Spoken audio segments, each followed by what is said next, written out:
Hello, hello. Welcome to one of the online events, the European Youth Event.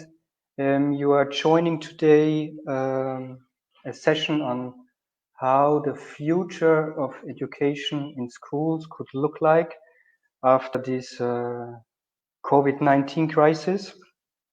First, some basic framing. Check out the hashtag Europeans Against COVID, because the Online event is part of that initiative. There's also not only the different social media channels, but also a nice website with testimonials. Just been there. And second important thing to mention is the European Ideas platform. There you have the link, perfect, where you can contribute your bright ideas for a better future. These are two main announcements in the beginning. So back to the topic. We will talk about online learning. We will talk about distance learning. We will talk about blended learning. First, brief introduction of our panelists. I'm very happy to be here today and very happy that you join us here today with Steffen Töppler. He is a primary school teacher from Germany and also an eTwinning ambassador. We have here top left corner Ruth Baptista from Portugal originally, but many years in Brussels already. She's the professional development officer for eTwinning. And we have Anna Lagina from Italy. Hello, Anna. She's a secondary school teacher and also a teacher trainer for technology enhanced learning, which comes in very handy for the topic we are about to discuss. Before we go into more detail about our speakers, you maybe realized eTwinning seems to be an important part of our discussion today. There we have the link, perfect, www.etwinning.net. What is it? For you to better understand when we refer to it, and we will refer to it a lot in the discussion. It's a platform for teachers. It's a closed community. Only validated teachers can join, and they can, besides doing peer learning, besides doing professional development, the core element is doing projects with their students cross-border with other classes, teachers and students in other countries. So that's the core element of eTwinning. It exists since 15 years, and since this 15 years, we just crossed, I think, 800,000 teachers, 200,000 schools, and 106,000 projects in these 15 years. So really huge, really live community of teachers and students working on projects in their classrooms. That is what it is eTwinning about. So now back to our speakers. Maybe I was very brief in the introduction. Maybe you want to add a few more words, like when I go to Steffen. Since when do you use online systems, computer-mediated learning environments for your teaching? Well, for me, it was really the start of it was eTwinning itself. I've been working in my school, a small primary school in Germany, as you said, for 18 years. And after 3 years of my work in class, just eTwinning popped up, and I jumped on it right away. And I've been an eTwinner, a really happy eTwinner for 15 years now. And I joined the Ambassador Network like 10 years ago. And it was the best thing that happened in my teaching career to be able to connect from my private, small primary classroom to the world, really. Yeah. And I've been doing that throughout all these years. Yeah. Mm-hmm. And which topics do you use eTwinning most for your teaching in your class? The thing with eTwinning is that you can use it with any topic, really. You can do whatever you normally do in your classroom or even outside with sports or whatever, and you can connect that with other pupils.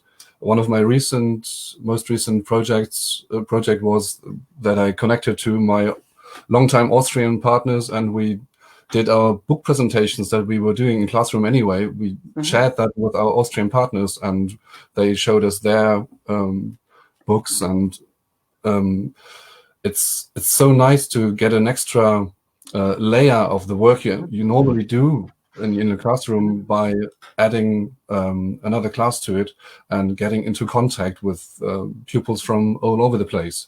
And it gives the pupils more value to their work if they can show it to other people, not just in the classroom. So there's so many aspects, and you can take whatever topic. You can do maths and yeah, as I said, sports, German, literature, music, and there's another project. Maybe that's a good point to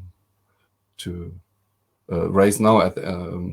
We are running an eTwinning project that's probably the longest running in existence. It's called School of Vision, and this is a music project, and it has received many awards, and it's just so wonderful to be in this project, and because it connects us, just like in this case when we are meeting here.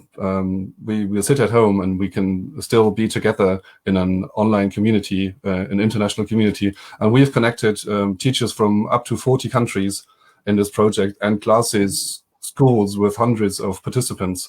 And we've just seen the end of this year's project a few days ago, with 10 partners sending in videos. It's a music project, as I said, with 10 partners sending videos in, despite of the Corona closure of all the schools. And it's just lovely to be in this community, even for me as a teacher. Cool, thank you. Maybe next speaker, Anna, welcome, from Italy, secondary teacher. But you're also a teacher trainer. I'm sure you will tell us about your students and your experience during the last months. But I wanted to ask you, as a teacher trainer, what topics do you offer trainings to teachers? Well, thank you first of all for the invitation. Very pleased, very happy to be here with you this afternoon. Well, I've been a teacher for over 20 years now, and a teacher trainer for about 10 years. In these months in particular, what I've learned over these years, as regards technology enhanced teaching, the use of blended learning and other tools to be implemented in teaching in order to design learning scenarios and have our students being more active learners. You see, this is the actual point, has proved very fruitful these months. Okay, I've also run many courses online for teachers. I've been teaching, well, the main areas of my studies are digital storytelling, that is using technology in order to give the students an opportunity to express themselves, be creatives, and also reuse what they have learned, so that it is not only rote learning, but significant deep learning for them. And also project-based learning, which gives me also an opportunity to follow up what Stephen has been saying about doing projects in class. Okay, I've done also a few projects with eTwinning, and so project-based learning, active learning, collaborative teaching and learning. I've moderated also a few MOOCs for European Schoolnet Academy, of which I am one member of the team of teacher trainers. So over these years, you asked me, okay, also as regards blended learning. This is one of my main field of interest. What I think is that we need to step back a little bit as teachers, okay, give our students the floor, give them also voice and choice, not only as regards the topics to studies, but also the methodologies, the approach, how they can learn, okay. Let them a little bit more free to choose also how they can learn using different strategies. And technology actually is a tool like many others, but the advantage, in my opinion, is that it augments the opportunities, the scenarios, okay, the places from which they can access information, and above all, reuse, elaborate, develop this information, validate the information, and come up with something original and creative, which is for them very meaningful. Super. Thank you, Anna, for this, You're welcome. for this statement, and also giving us already some glimpse of what direction this train of discussion might go. I didn't want to interrupt anybody of you, but I see that we have people joining us from Greece, from Portugal, Iceland, Ukraine, Martinique, Caribbean, outermost regions. So welcome to you. Thank you for joining us. We have one speaker, one panelist left, which is Rute. Hola, Rute.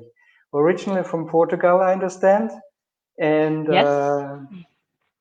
You will for sure tell us about you being what it means, you being the mastermind of professional development of the eTwinning community, or one of the people behind the steering wheel. But you also worked for the Ministry of Education in Portugal. Is that correct?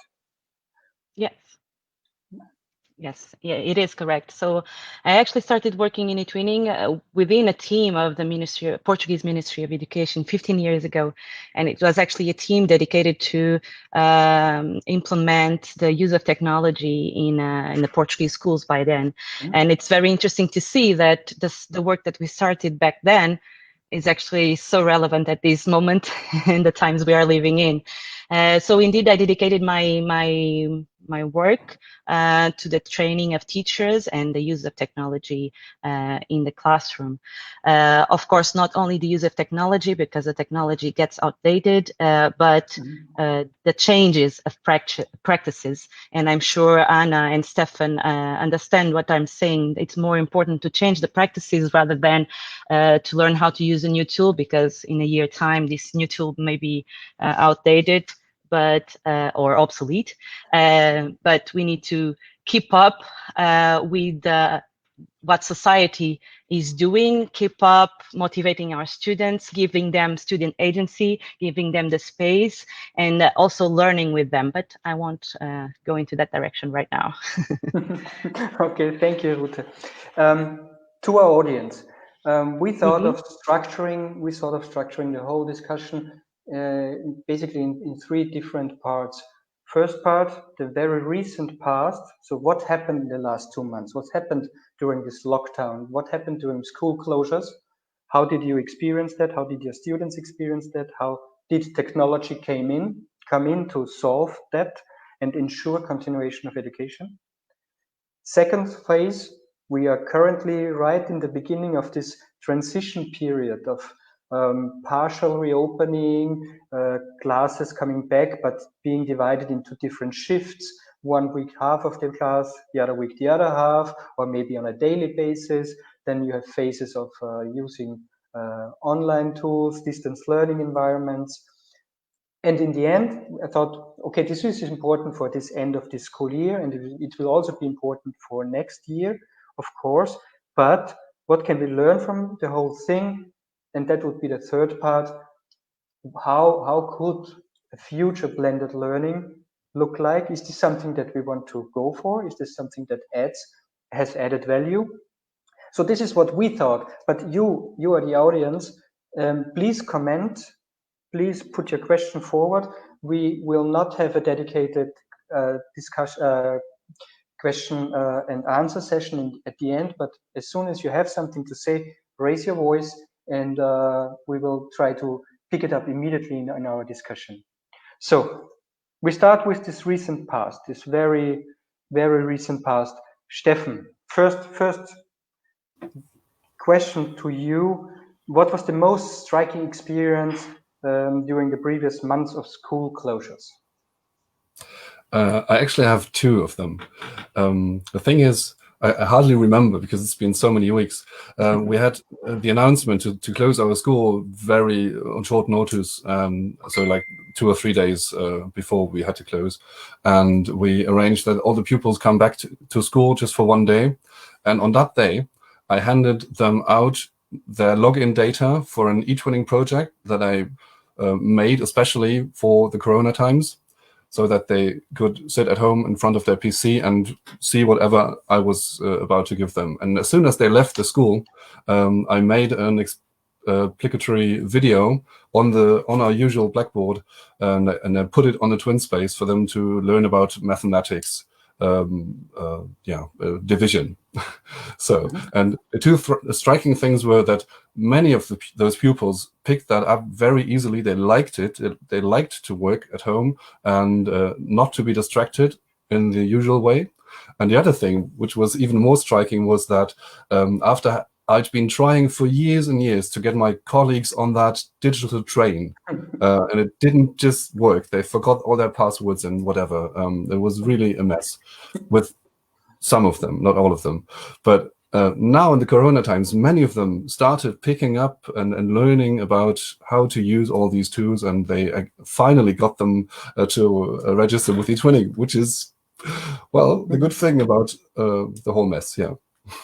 0 to 100 in one day. Yeah. Super. Anna, you want to add something from to that? classroom? Yes. As you know, well, I'm Italian, and as you know, Italy was one of the the worst affected countries. Not luckily, not so much in the region where I live, but anyway, well, the closure happened all of a sudden. We didn't have 3 days to get things ready. Okay, it was said on a Sunday afternoon, and I was about to go back to school the day afterwards. But I passed a message to my students, and the very day after, Monday morning, the 2nd of March, if I remember well, we were online because, we were used to having some tools, although not so much technology in class. One of the most difficult, one of the issues of being online was exactly that for the teachers, that we didn't know how long, what time span we had to expect. So initially it had to be for 3 days, for 1 week, and then it was, prolonged and extended up to the point that now we're not going to back to school this year. And if not for the state exams that will take place mid of June until the end of June.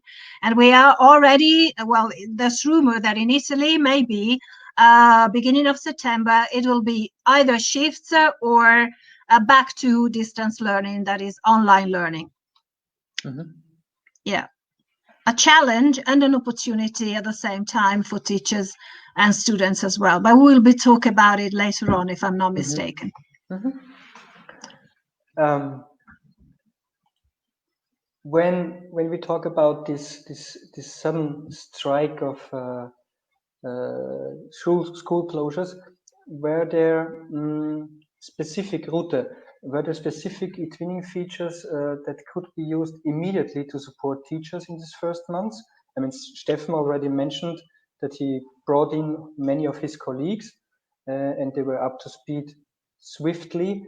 But what is your view on these features that eTwinning offers? Yeah, so I think eTwinning immediately put in place support for the teachers in 3 main areas. Mm-hmm. So the first area that I would mention is the technical area. eTwinning offers a platform, like you presented in the beginning, that allows teachers to develop projects with different schools from different countries. But since this breakout, eTwinning allowed actually the creation of projects within a school, so inter-school projects. So teachers from the same school actually were allowed to have a virtual space to develop their classrooms, or even just to exchange on how they would organize the rest of the school year. So in terms of the technical aspect, I think it is still going on, a good improvement and a good support for the teachers. The second area is the community aspect. We created a specific eTwinning group. It's called eTwinning at Home. And this eTwinning group It's an open group for everyone that is registered in the community, in the platform. Is a space where people can learn from each other, can exchange experiences. So let's imagine 44 teachers from 44 countries exchanging and learning from each other and getting ideas and being inspired by each other only in one place. That is what is going on in this group. And also, and this is my third level, and of course my area of work, it's the professional development that eTwinning continuously offers to teachers. I don't think we needed to change the strategy of the professional development offer, but indeed it became more relevant, even more relevant for the teachers within this community. And we are getting more and more requests for teachers to participate in this offer, and more interest, and every offer that we do, being a short course or an online seminar, are always full, because we see this, let me call it, thirst for knowledge and for to know more and how to, and listen. Sometimes it's just to listen how things are going on in the different countries, and to get some, I think, a sense of security that they are doing something right. So indeed, I think eTwinning had a major role in this, still having. Of course, these three main areas are still there and available for any teacher, but these are three major aspects: the technical aspect, the community aspect, and the professional development area. Super, thanks Rute. Steffen, we have a comment. You take that. Yes, I will. I'm really happy that one of the participants just asked if they could join our project School of Vision. But Rute, what you just said about the different aspects of how we learn is something we have experienced in School of Vision for 12 years. We have enhanced the video quality throughout all those years, and we have met so many people, and we've built such a great community, and we have taught ourselves on the way, and yeah, developed so much. And it's just nice to do it again and again every year. And we have dropouts, and we have new partners, and there is Mihaela Ionescu from Romania, I guess. And please, yes, if you're from a primary school, join us. We still need new partners and extend our network. Lovely. You can find me anywhere, really. Twitter, Facebook, wherever, you will find me, and just send me a request. Oh, on eTwinning, of course, yes. If I can add something, Marcus, I would like to say something about how this distance learning is going on. May I? Yes. Yeah, and as I said before, it is always very important for me also to cite my students, to give voice to my students. And so some of them are maybe listening to us, watching the streaming, I don't know. And I asked them if they could also say their opinion. Sometimes, you know, they are the so-called stakeholders that they are the least ask for opinions at school, right? So after these 3 long months of online learning, distance learning, where technology has been for us the only way to reach out for our students, and we have already said that this has been very important during this emergency, okay? But after these 3 long months, we are already able to make somehow a balance, okay, to draw a conclusion about this experience. And my students have reacted pretty positively to our efforts, especially the efforts that all teachers have made in order to provide learning even if the school was closed, okay? So they say that they appreciate the efforts made by teachers to use also various types of resources and multimedia and tools and whatever, although many of them were not very experienced, or sometimes they lacked technology in the classroom, and so they were not so, they had not so much opportunities to do that.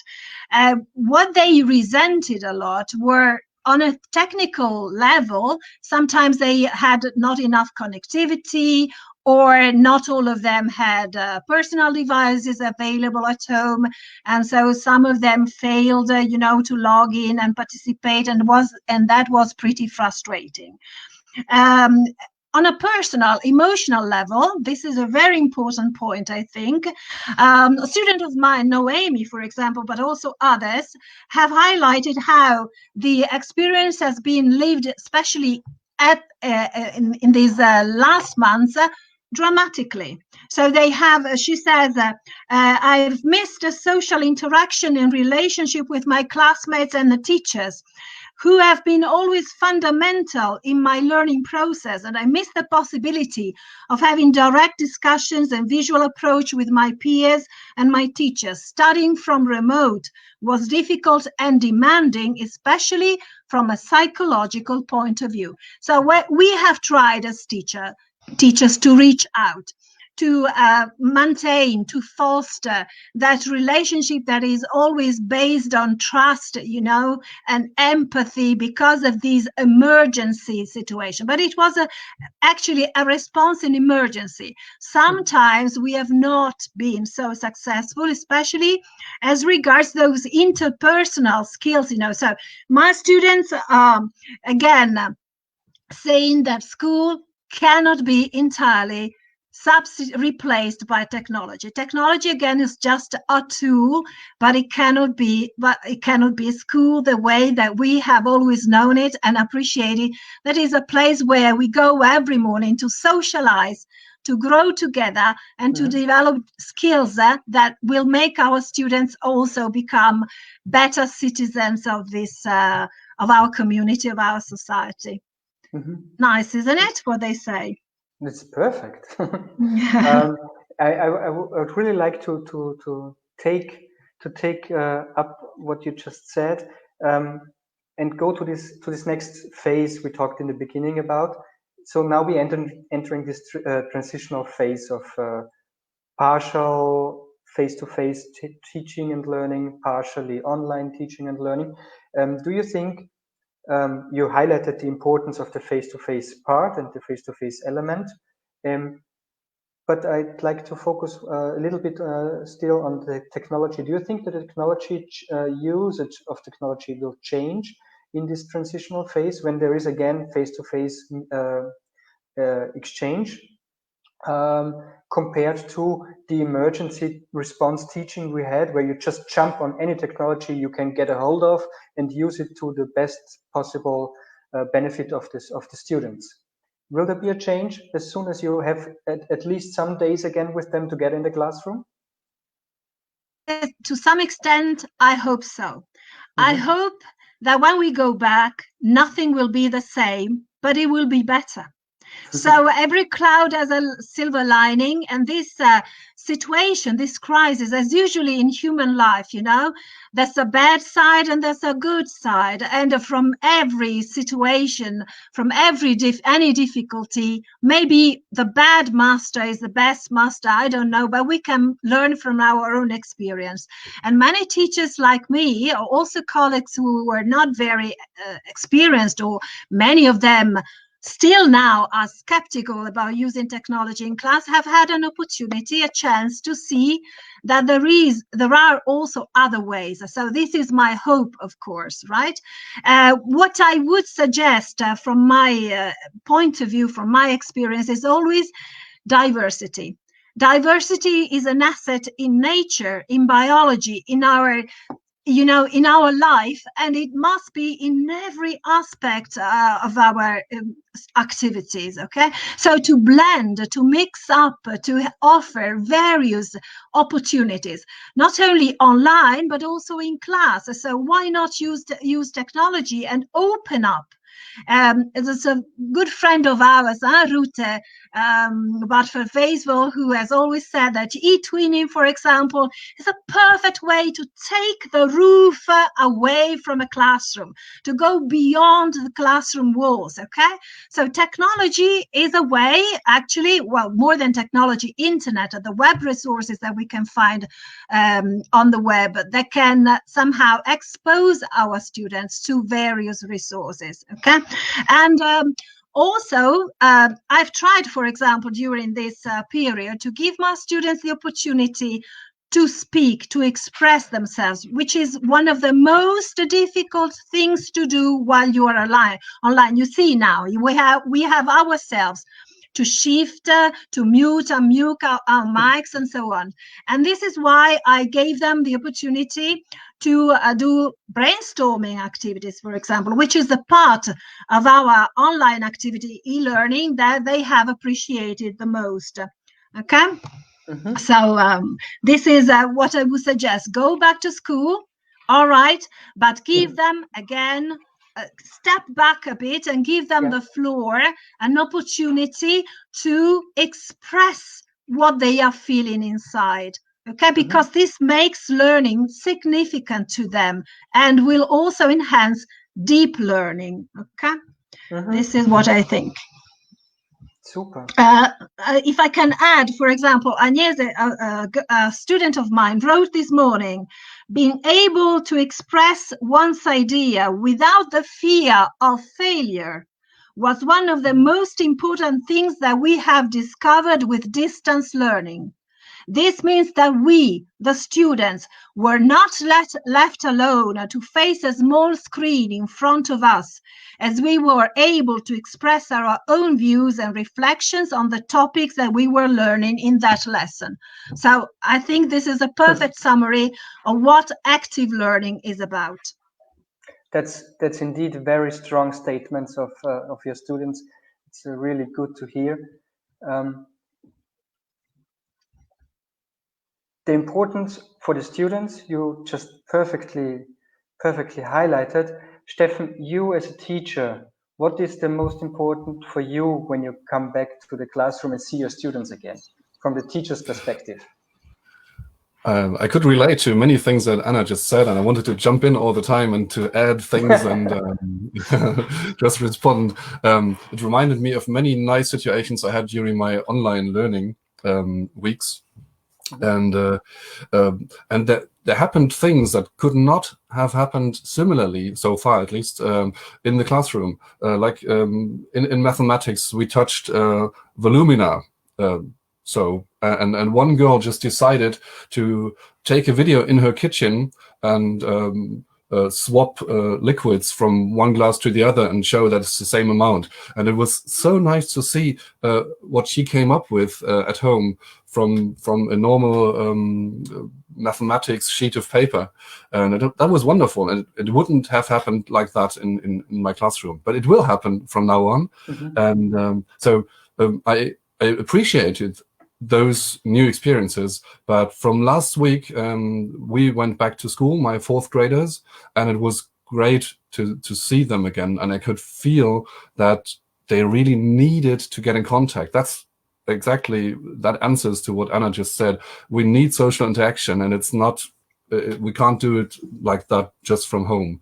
And that's, of course, not all about tools. It's not about the connectivity. It's about playing together, seeing each other, looking people into the eye, and really get together, even though we cannot hug at the moment, and it's only half of the classroom. But my class is very small. We have a larger room now. We have to keep distance, but it's I'm with my class. Normally we learn together in two classes at the same time. We have split those classes up, so it's only my class, but you could feel they are really happy to be back in their old place, even though things are not as they used to be. School is not what it's used to be like, and we enjoyed our school very much, and we have to do things differently now. But you can feel that everybody is really happy, and they are into learning, and they are taking whatever I give them, and yeah, they enjoy being back in school. And I'm planning, maybe it's not the right phase of the discussion, but I also want to keep things digital at the same time. I want to use tools that we used online, and I want to do things differently than before. So there will be a change in the way we teach, of course, yeah. You're jumping to conclusions. You're already in the third phase of our discussion. We have two comments that I want to pick up from our audience. First of all, yes, we are very sorry there are no students here. We should have considered that better. You can blame it on me. I take this one on my shoulders. My fault, not having thought that through. And we have another comment for Stefan, because it relates to primary school, from Vasilika. How do you combine emotional development with digital learning in a primary school setting? I need to read a little longer. Emotional development, digital learning. Well, yeah, one thing is when the school's closures started, my pupils were actually supposed to give a presentation of a famous person. They had prepared that for weeks and weeks and weeks, and then they were supposed to give a presentation in class and talk about Mahatma Gandhi, and well, many famous people. And then the schools were closed, and we switched to Adobe Connect, and they gave their presentations there, and it was great. It was a classroom, a digital classroom, and we could meet there, and we had a purpose to be together. It was not just like having a chat together and not knowing what to talk about. It was a classroom setting, and I could also there see that the pupils enjoyed being together, even though it was at distance. And when all those presentations were done after a number of weeks, the social interaction wasn't there as much as before through those presentations. And you could also there see that we need to be in contact. And another thing again is, I have to mention it again, School of Vision, where we make a video, sing a song that we, in the best case, prepare by ourselves, make the text, the lyrics, the music, and we present our school, and we get from all the other participants from all those various countries, we get their view of the world, we get their topics that they present, whether it be environment, friendship, bullying, whatever. There have been so many topics covered, and yeah, that brings your personality about and connects those people in the classroom and beyond. Rute, I have a question for you. You are in close contact with the community in eTwinning. You know about the needs that emerge, that popped up here and there, everywhere, when we had to suddenly use online learning environments, use eTwinning, use other learning management systems maybe. Do you already, after these 2 months, see a shift in the preparedness of teachers using technology? So is the demand for professional development, is that already changing a bit? What do you feel? What do you feel from the community? Well, what I feel from the community is that the ones that were already in the community were prepared. They were prepared, and they immediately did the shift. So it was easy, and well, no one is ready to change immediately in 2 months. Otherwise, it's complicated for the human nature to change immediately all your practices in 2 months. So what I believe is that the ones that were already in the community and were already part of the eTwinning project were prepared to take this venture and put it into practice. What I feel is that we had actually a huge increase of new registrations, and these new teachers that enter the community actually are seeking for this new professional development. I'm not yet sure, I won't say 100% sure that they are ready to do this shift in their classrooms, but indeed they are in the right way. And the right way or the right path, I would say, is to learn from other colleagues and how they did it and to help each other, because that's how I believe that's how we should do it. It's in the diversity that Anna Laguinha was mentioning. It's in the diversity of practices, it's in the diversity of methods that we learn and that we grow and that we can enrich our classroom. I think one very important aspect, and if you allow me to add, is the motivation of the students. Although I'm focusing, of course, in the professional development of teachers, I'm also a mom, and I saw the motivation of my son taking his classes, the sons of my friends taking his classes. I actually was close to the parents of my son's class, and there was actually indeed a huge struggle in the beginning to accept this change and to move forward. And I believe that somehow the motivation of students was maybe not well thought of, and now we need to look into that. I think teachers did what they had to do. They needed to put into practice some strategy. They needed to develop a plan. They put it into practice, and that's it. And now I think we need to look into the student agency that we've been talking about, the emotional aspect, the social aspect, and give the space for the students indeed. Because I feel that either in an online environment or in a face-to-face environment, everyone wants to be listened, respected, and valued. And I feel that during this moment, students didn't feel this. They easily feel this when we are face-to-face with them, when we can look into their eyes. But when we are not, when we are at distance, this is harder to do. It's not impossible, but it's harder to do. And I think now the focus should be on how to actually value and make the students feel respected. Because to be honest, I feel that the teachers have been doing an excellent job.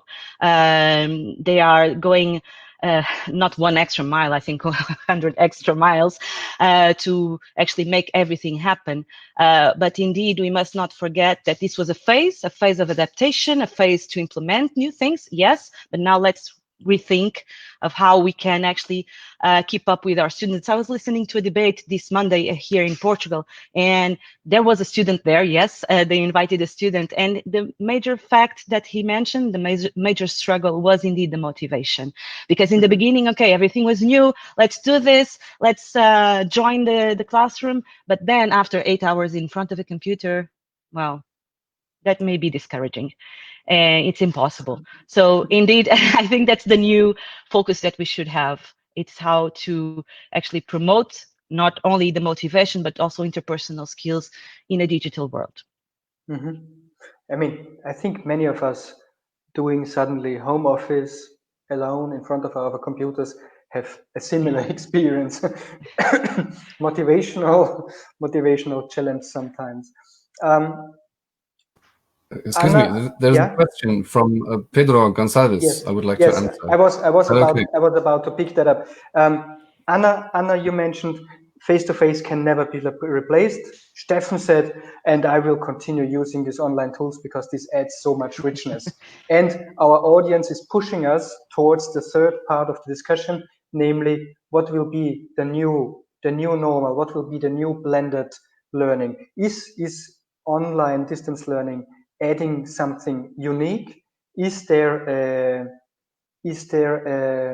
a specific added value that can only be reached through the combination of face-to-face and online or distance learning?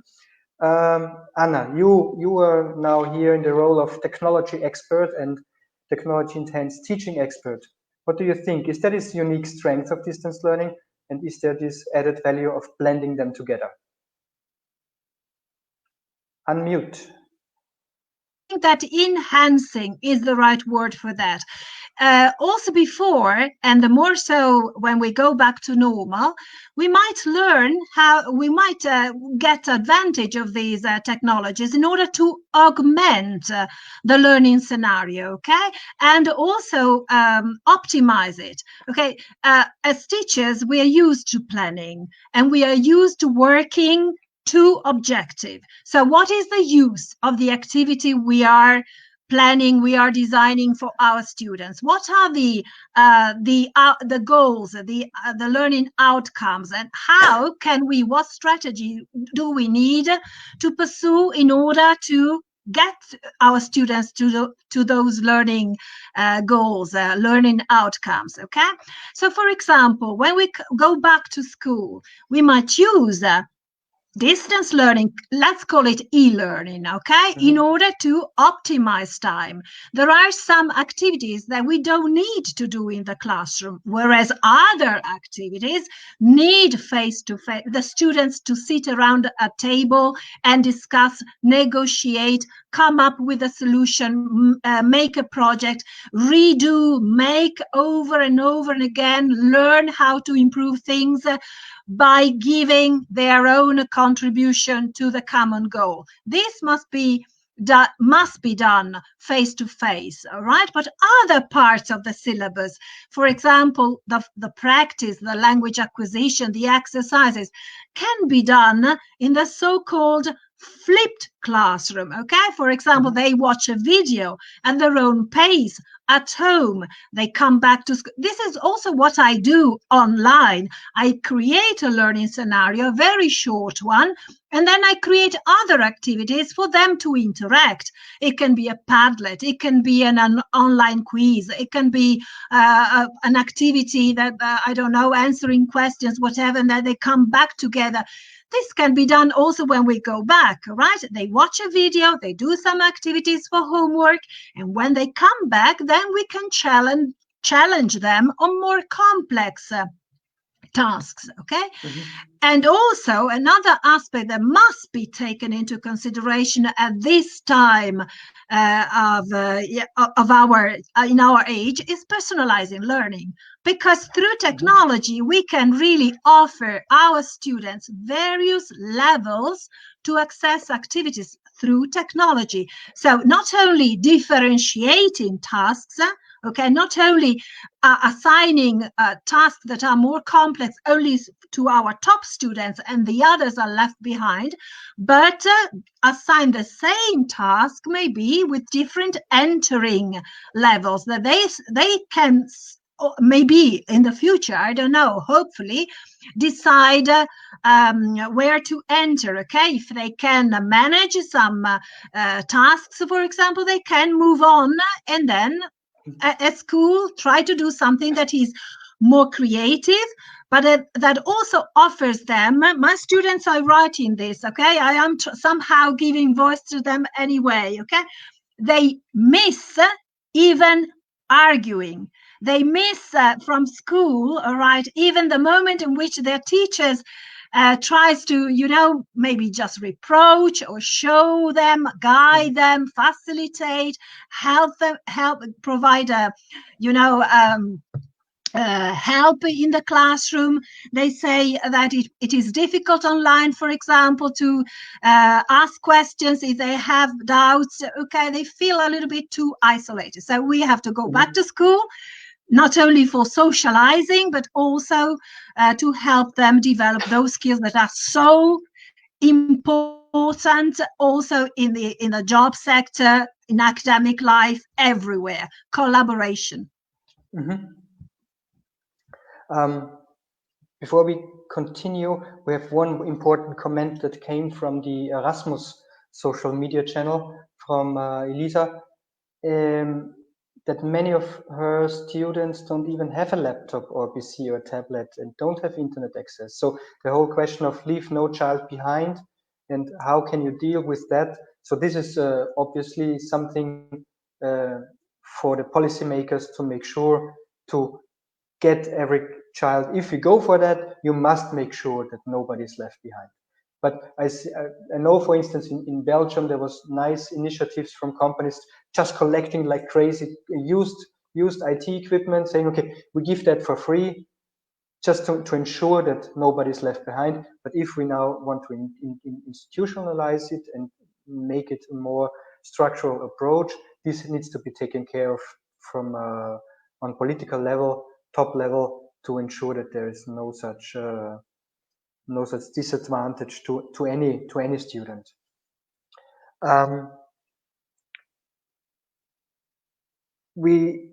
Anna highlighted very nicely that it's super crucial to carefully select what is best dealt with online and what is best dealt with in the classroom. Ruth, when again you having the fingers on the community, do you see that there are kind of expectations from the teacher community in eTwinning how this combination should look like? How, like, I don't know, how many days or weeks offline, how many days or weeks in classroom? Is there already some expectation that you can see from the community how this blended setup could look like? I wouldn't say an expectation, but I would call it a reflection indeed. Countries are exchanging already on possible scenarios. We've been doing that with the National Support Service of eTwinning. We are learning how the different governments are implementing the strategies.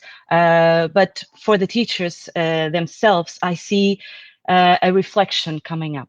And indeed, this reflection that Anna was mentioning, what is best suited for a face-to-face environment and what is best suited for a digital environment.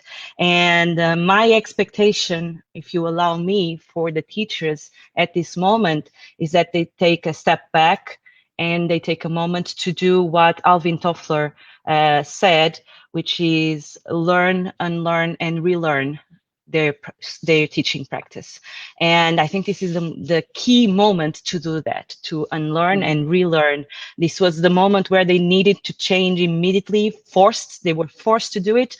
And now I think they need to take this step back to reflect and relearn how to do their classrooms, how to organize their classrooms. And there are several elements in eTwinning projects, or I think eTwinning can give, like Stefan was saying in the beginning, eTwinning is so open that can give you actually the space for everything, anything that you need for implementing project-based learning, for implementing inquiry-based learning, for implementing active learning, for actually developing yourself as a teacher, developing social and emotional skills, developing communication, negotiation skills, because when you implement a project, you need to actually foster those skills and develop those skills. So I think my expectation is that teachers do this. They learn, unlearn, and relearn. They take a moment to do this, and they do this by bringing innovation, but not innovation through the tools, but through the inclusion and through digital citizenship. I think these are the two. If I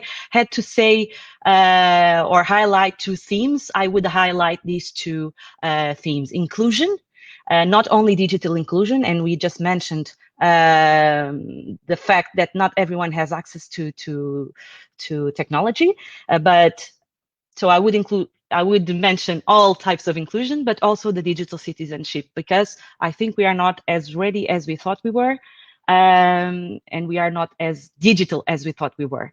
So I think these are the two areas that my expectations are on for the teachers, basically. So that means what I take from that, this goes far beyond just being prepared for the next second wave or for the next crisis. This is so much richer. What we are, in what direction we are going. We have around 5 minutes left. Before I list a few aspects that we did not touch at all, like when we brainstormed what should we talk about, okay, let's focus on a few things, but there are so many more. Before we do that, Stefan, you mentioned you for sure will keep elements even when everything is back to normal. When you're back to the class, you keep elements because they add so much to your teaching and to the learning of your students. Do you think that even if there is no distance learning at all, no homeschooling, no you will still keep the online elements and bring them into the classroom and say, okay, now we do something online? Well, as a school doing eTwinning, we have been doing online projects all the time anyway. Yeah. So like 2 or 3 months ago, we thought we were really up to date with digital tools, and we don't need to improve that, buy any new tools, because we already have a well-equipped computer room, and well, we can do whatever we want. We do coding and typing courses and everything. But even in that situation, we've learned that we can do even more. But the thing is, with digitalization, I've always felt it's such a big word, and for me, this is just a tool for learning. It's like pen and paper. It's something essential, and it only, these tools, the computer, the internet, they add to our opportunities of learning. They enrich us, but they don't replace pen and paper. They don't replace the blackboard. A whiteboard don't replace a blackboard. It's just a means of getting learning on a different level, at different aspects, get together internationally, which is best done with eTwinning, of course. Yeah, that's what I want to say in that short time that we have left.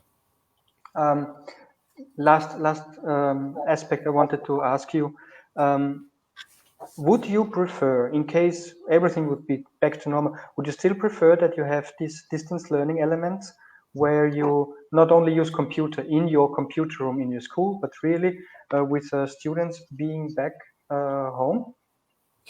This will happen next week. I have a different schedule with my class and another course I teach French in. And when we're not at school at the same time, I cannot teach them there. So I'm going home on that particular day, and I will do my French class just as we did it during the last weeks. We will meet in Microsoft Teams. It's all well established. And the next week we meet in the classroom. It doesn't make a difference. And that's actually what I'm looking, where I see the bright future, right? It doesn't matter. Yeah, very cool. I will just briefly go through a few aspects we did not touch at all. And in the meantime, I will ask my three nice colleagues, panelists, to reflect what is the main takeaway of this discussion we just had. And then let's see whether you all state the same. I will go to what we did not cover, and you prepare already the conclusion, okay? So, dear audience, what we did not touch at all, is there professional development need for the parents? I mean, they play a huge important role in this whole homeschooling. Is there also professional development need for them? Is there professional development need for the students, or training need for the students? The leave no child behind aspect we briefly touched. When we have a situation where we have distance learning, but at the same time we have reopening companies, starting up economies, who stays back home with the children in those times?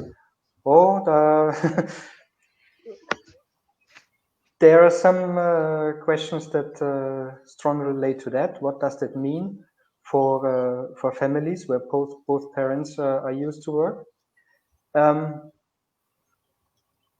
I stop here. We're running out of time. Dear panelists, we need an extra hour for that. Can we extend the meeting? Yes. Yeah, 1 more hour. Yeah. We extend the IUM another month, by another month. Your main takeaway, Rute, I start with you. Well, my main takeaway is exactly, I will use the sentence from Alvin Toffler: learn, unlearn, and relearn for teachers. And yes, indeed, we need, I wouldn't say professional development for parents, but personal development for parents. That's my main takeaway from this discussion. Yeah. Anna, your main takeaway. I would suggest that in moments of crisis, there's a big lesson to learn, okay? And my lesson learned is to make the best of any situation. We will make it. This is an hashtag that we've got also here. We will make it, okay? Also, if I can just add Okay, I don't know. Well, we've now become very experienced in using video conference tools, all right? Let's open it up. Let's have other experts, for example, okay? Well, also, when we are face-to-face, let's invite the very best and have our students get information, the best information, also from experts, and maybe also grandparents, members of the family, other people who are out of job and that can contribute to our future generation of citizens. Okay, Super, thank you. Super. Steffen, you are the last. Tell me, what is your main takeaway from this discussion? Well, it's like a message to parents and maybe even more to colleagues. Don't be afraid. Just try and try again, and everything will be good. Super. That's a nice one. I like it very much. Dear audience, it's time to close this online event. Thank you for following us. Keep commenting down below. And also there will be a link posted to a survey on how you liked the event, what can you take with you, where you see the future. Link will be posted down below in the comment section. And I think that's basically us from our side. Thank you so much for joining us, and have a nice 2 more days of the online taking place. Okay, bye.